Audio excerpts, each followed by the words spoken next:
สบายดี FC ทุกคนเฮาสิมาเป็นคลิปหนึ่งเนาะที่ว่ามาเตือนให้สำหรับผู้ที่มีเครื่องเสียง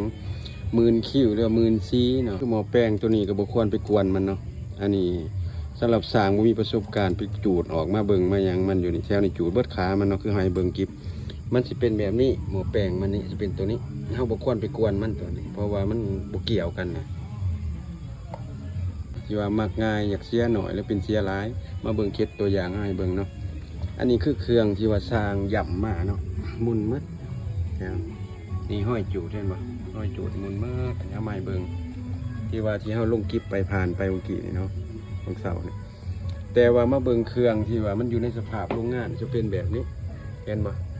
ถึงมันสิเก่ามันก็อยู่แบบนี้อันนี้เฮาอยากขอเตือนให้สำหรับสร้างมือใหม่ที่ว่าบ่มีประสบการณ์เฮ็ดด้านนี้ก็บ่ควรไปเฮ็ดของลูกค้าเพ่เกินขอบเขตเนาะเห็นบ่ไปจูดหมอแปลงตัวนี้มันบ่ควรมาจูดเนาะหมอแปลงตัวนี้นี่หมอแปลงตัวนี้บ่ควรมาจูดได้เนาะ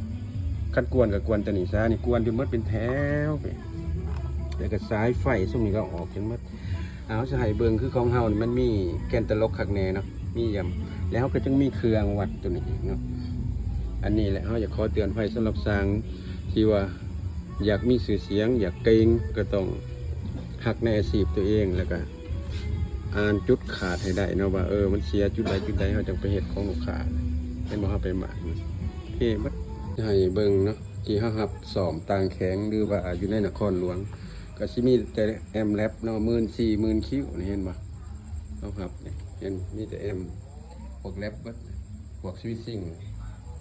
แม่นเบิดจังเนาะส่งมา